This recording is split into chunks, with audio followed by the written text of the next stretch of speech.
the EC to back down as the Commission just approved detailed program to compile the controversial register with equipment set to arrive in March. We have never had an activity without objection. By the end of the day, the results will justify why we did it. This is not to do or not to do, no. But the reason why we are doing what we are doing. Plus, the Commission has also approved its budget to allow Ghanaians living outside Ghana to vote for the first time in the general elections on December 7th.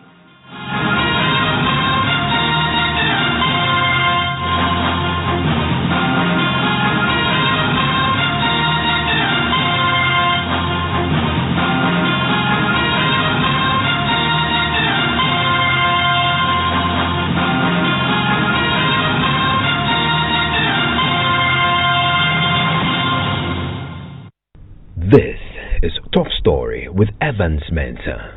And Top Story is always brought to you by Bond Savings and Loans. Your success, our passion, also brought to you by Gasem Cement, the nation builder, and Vodafone. The future is exciting ready.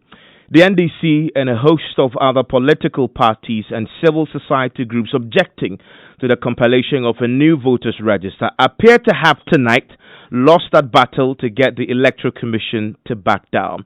In the last couple of hours, we have confirmed that the Electoral Commission has just wrapped up a national meeting at which they have approved a detailed program for the compilation of the new voters register. And this is ahead of it carrying out the directive of its advisory committee to go ahead with further consultations with stakeholders, including the political parties.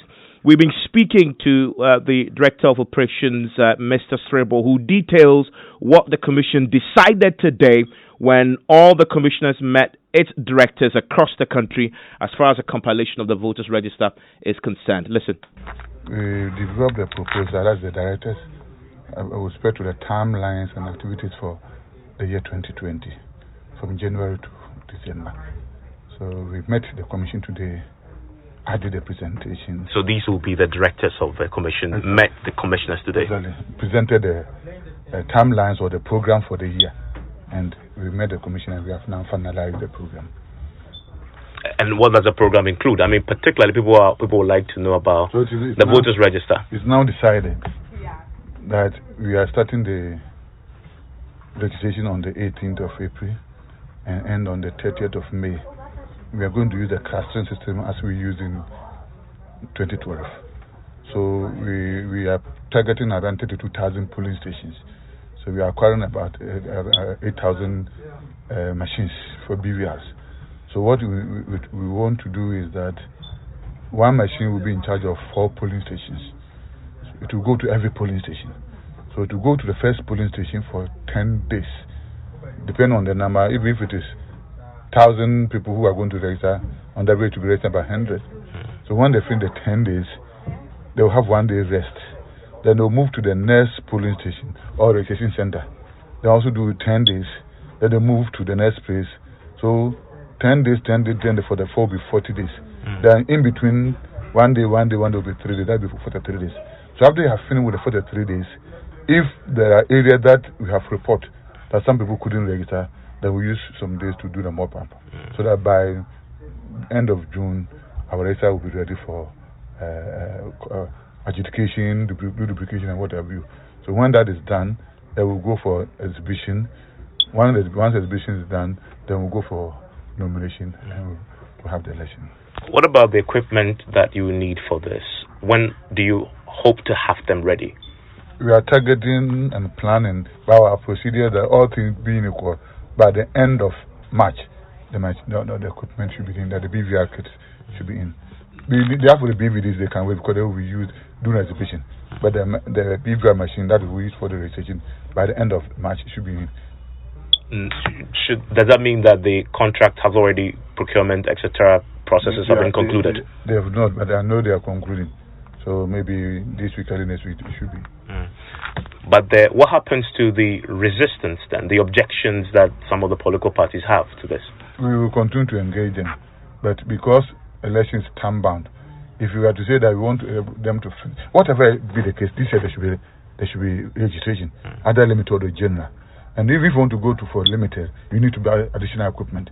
So you roll out your processes.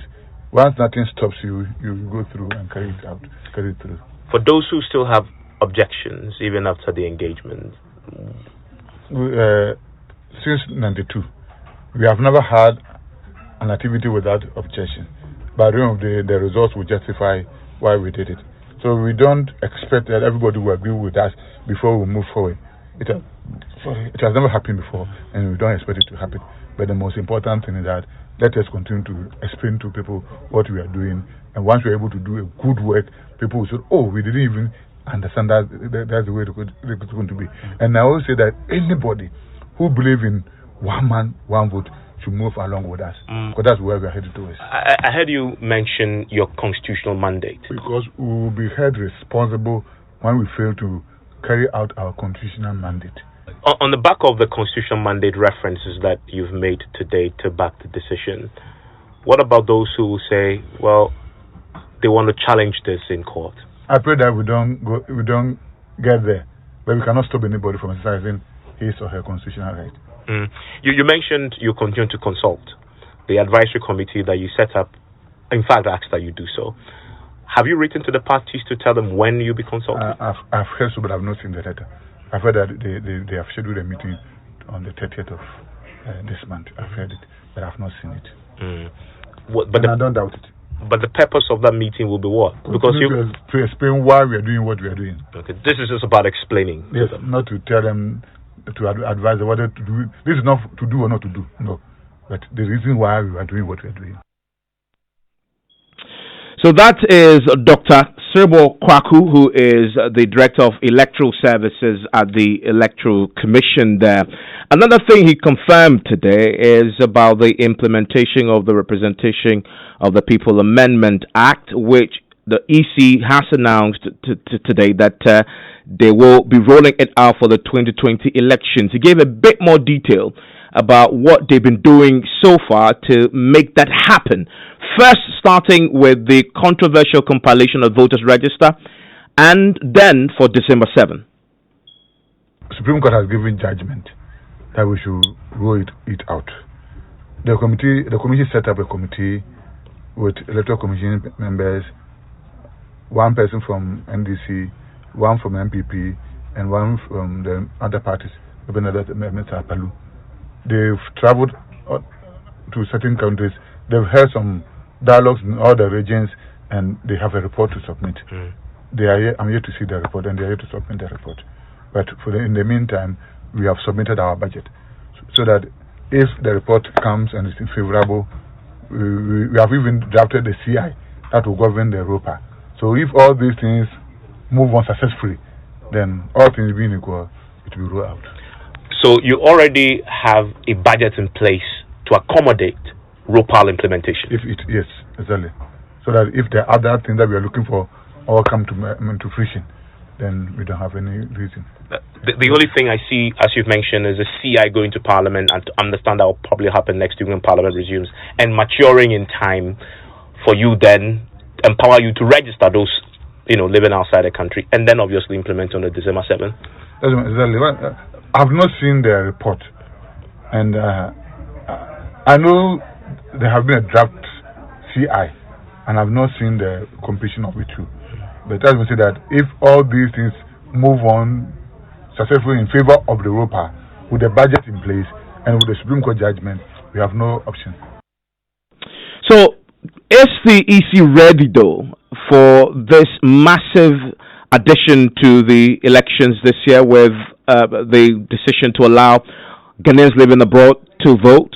Listen to the Acting Director Training at the Electoral Commission, Michael Brady. Is the EC ready? Yes, we are ready. ROPAL is a Ghana thing. That's to say, if we are to allow Ghanaians outside the borders of Ghana to register, we have to use Ghana's law on elections. And so whatever pertains here will not be too different from what we're going to see if we roll out ROPA. There are certain details that we cannot will not be able to let go now.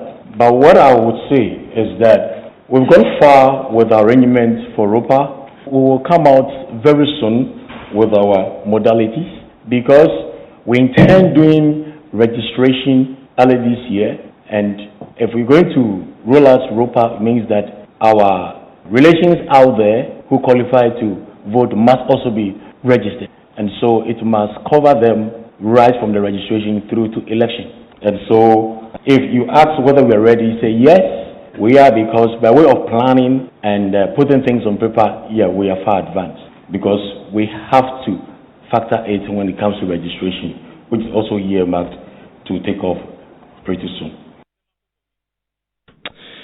So there you have it. So it appears we're not only going to have a new voters register, we're also going to have an addition, a new addition to our elections this year. Ghanaians living abroad will get to vote as far as the elections are concerned. And you know, there's a group that went to court that won the case. In fact, the Supreme Court directed the EC to implement this, and strict timelines were given for the EC to execute this particular mandate. For what we learn, they have 6 days. The EC has 6 days more to execute the Supreme Court directive. And that is why we understand that in the next week, the Electoral Commission will be submitting to Parliament a constitutional instrument on the ROPA that will spell out the modalities for this to happen. I want to bring in a man who, in fact, was the chief proponent of getting the EC to implement the ROPA. He is known popularly as Kofi ROPA.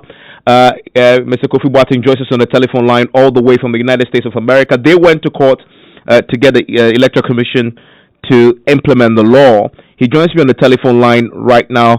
Thank you very much, sir, for your time here on Top Story. Thank you. Thanks for having me.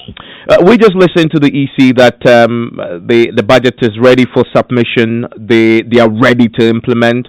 They, in fact, also talk about registration that's going to happen. The controversial one in April, including possibly Ghanaians living outside as well. Your reaction to this latest development? Oh, on one hand, we are excited, I should say, that finally we are beginning to see a light at the end of the tunnel, that the EC has committed itself publicly to affirm that ROPA would be implemented for the 2020 elections. We emphasize that because the fact of the matter is that since the ROPA law Act 699 it came into being in February 2006, there have been the 2008 elections, 2012, 2016, 3 elections, general elections, and Ghanaians living abroad, GLAs, have not participated. So finally, we are happy that 2020 we can look forward to being registered and to vote as the Constitution gives us that right in Article 42. But until we see the constitutional instrument, we cannot pop our champagnes yet. The court was clear, though, and I think from what I hear, they have 6 days more for them to execute the court orders. As far as that is concerned, the EC is going to Parliament next week with the CI. It is very probable, from what we have also heard, and we've heard the sound of the EC training official, that you may be part of the registration exercise. The controversial one that has gotten Ghana split on partisan lines sometimes, and civil society has taken a position. You should be looking forward to that. We've been following with keen interest the whole debate of the new voter register going on in Ghana. And our concern has been that this debate is going on without our inclusion. That if there's any talk about registering new voters, certainly GLA should also be included, and the budget and the procedures for registering GLA should be included in the conversation. So yes, if the EC is going to conduct new registration exercises, then Ghanaians living abroad should be also included. Because somebody just said that the election is going to be handled as if we are still in Ghana. So if we are doing voter registration, then we have to be registered before we can vote in December 2020. And we had the confirmation there about the registration. The acting director training of the EC, Michael Boydu, mentioned that that's what they want to do. In fact, include you in the registration exercise. The point is whether, as far as the diaspora is concerned, let's say in America, are you organized enough to have an orderly process? Because this is the first time we're going to be doing this, and you can imagine the challenge that this is going to be. Yes. Well, certainly there is a challenge, all right, but challenges are there to be surmounted. So here's the thing. This is why I keep saying that we are not popping our champagne until we see the constitutional instrument. Because, one, we need to know from the constitutional instrument the basis of determining who is a Ghanaian. Very, very, very important. And the documentation that is going to be required for that. Two, we need to see from the constitutional instrument for the first year of implementation, 2020, how they are defining the areas of scope, the areas of coverage, whether it's going to be wherever 500 or more Ghanaians reside, 2,000 or more Ghanaians reside, and that can be subsets of a city, subsets of a country, and what have you. We need to know that. What is your preference, though, as far as that is concerned? Oh, going from an example from other countries that have gone through this, particularly Senegal, currently they use where more 500 or more Senegalese reside, and then within that they constitute their own electoral commission to make sure that all the major parties have representatives in them, and then there is a returning officer, a chair, and they do all that, and they do self-supervision with the parties of interest also at the table. And with that, then they follow the same procedures that you do in Ghana. And these are all volunteers that cut the cost down. So they get the word out themselves, they do the promotion, the PR, and people come, they may rent schools and mosques, churches to do, so that everything is not even done at the embassies. So it's spread, and it's worked very, very well. But finally, in the interest of time, the EC says they're ready. Are you guys ready in the diaspora, based on what you know? As soon as we know the modalities, we are ready. I'm grateful that you joined us. That is Mr. Kofi Boateng. He, of course, was the chief complainant in that case that went to the Supreme Court, and they won that particular case against the Electoral Commission. The Supreme Court has ordered the EC to, in fact, begin the processes with the CI to implement it for the 2020 elections. The EC says they're going to Parliament next week with that CI, and they are ready to roll it out in this year's elections. If you're just joining us, a top story this hour, the Electoral Commission just finished the meeting a couple of hours back, and it appears, based on the information we're getting from there, that the NDC and the host of other political parties and civil society groups objecting to the compilation of a new voters register appear just tonight to have lost that battle, at least from the Electoral Commission's point of view, that they are certainly not going to back down. And this is a decision to take in today. In fact, they have agreed on detailed program for the compilation beginning in April, with equipment, they tell us, set to arrive for that compilation in March. Earlier, we heard from Dr. Sribo Kwaku, who is the Director of Electoral Services, on the question also of, for those who still object to this, what should they do? He throws in their right to take this matter up in court. Listen. That we don't get there, but we cannot stop anybody from exercising his or her constitutional right. You mentioned you continue to consult the advisory committee that you set up. In fact, asked that you do so. Have you written to the parties to tell them when you'll be consulting? I've heard so, but I've not seen the letter. I've heard that they have scheduled a meeting on the 30th of this month. I've heard it, but I've not seen it. I don't doubt it. But the purpose of that meeting will be what? Because to explain why we are doing what we are doing. Okay, this is just about explaining. Yes, not to tell them, to advise them whether to do. This is not to do or not to do. No, but the reason why we are doing what we are doing.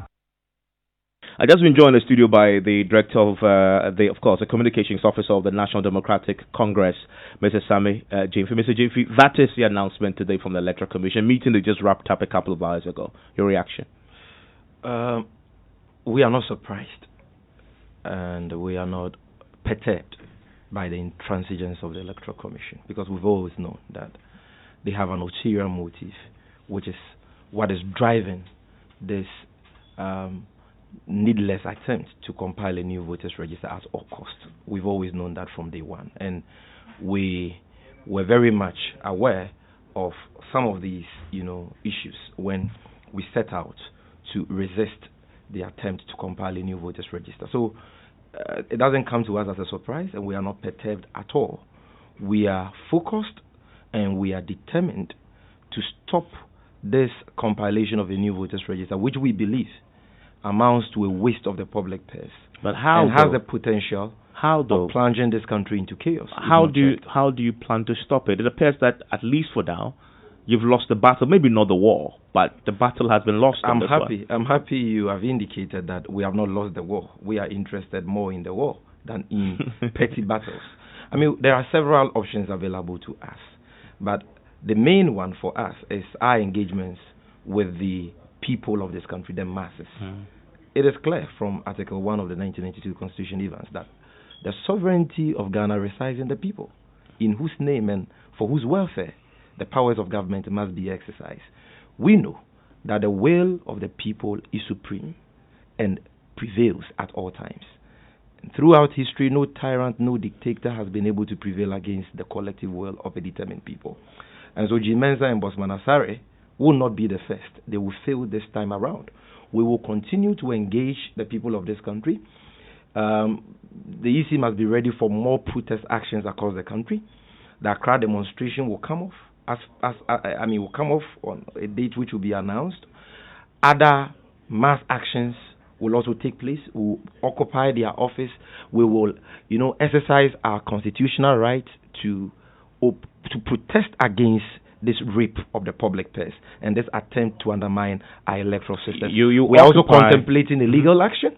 Our lawyers are currently, considering that option very strongly, and you don't be surprised to see, some action from the resistance, the inter-party resistance against the new register in that direction. But Evans, what this exposes... just to clarify for me, when you say you occupy the offices, explain, what does that mean exactly? Well, in this country, when people occupy the Flagstaff House. And so, that is it was electoral. As in occupy, as in go to Flagstaff House and occupy. It is within that same context that we use that phrase, that will be occupying that Flagstaff House. You see, and so you don't mean Flagstaff House. You mean Electoral Commission. In all these things, the Electoral Commission. Sorry. In all these things, the Electoral Commission and their main ally, the New Patriotic Party, have been completely isolated. Civil society, at least 46 civil society organizations are against them. 9 political parties. Civil society. The 18 are those signed on to CSOs the statement. Against corruption. Then there is the coalition of CSOs for good governance, those who organize the forum at the Academy of Arts and Sciences, at which Kwesi Pratt Jr. and Bernard Mona spoke. 46 in all, 9 other political parties. But it's Evans. The point I was making earlier on is this announcement by the Electoral Commission is not only an insult to the people of this country and the advisory committee of eminent persons, because this is a clear slap, But they're still going to consult you. It's not a slap in the face of the advisory committee. That's what they consult. The man it's a consult the parties. You have already taken an entrenched position. The man says they will to explain to you why they're doing what they do. It's not about, and as you heard them, it's not about to do or not to do. So that is not a consultation. That is, if you like, an explanation of the entrenched position they have taken, which in our view doesn't make sense. Evans, our electoral system has evolved over the years, and we have come this far as a result of deep stakeholder consultations through the vehicle of IPAC since 1993. This current register we have, the biometric register, is a product of stakeholder consultations. It was actually the idea of the opposition at the time. Even though the Afarijan-led Electoral Commission was not initially amenable to it, and even though the NDC as a political party wasn't initially amenable to it, we allowed for the opposition to make their case. We engaged them, we sat down, and when we recognized the superiority of the arguments they were making, we conceded. The Afarijan-led commission put together a technical committee and a legal committee made up of representatives of all the political parties. That is how come we were able to compile this current biometric voters register through stakeholder consultations. In 2015, when there were calls for the register to be changed, the then Electoral Commission chairperson Charlotte Osei and her colleagues did not say that because they were independent, they were not going to listen. A committee was put in place again, Justice VC RAC CRAP committee, made up of reps of all the political parties, CSOs and all that.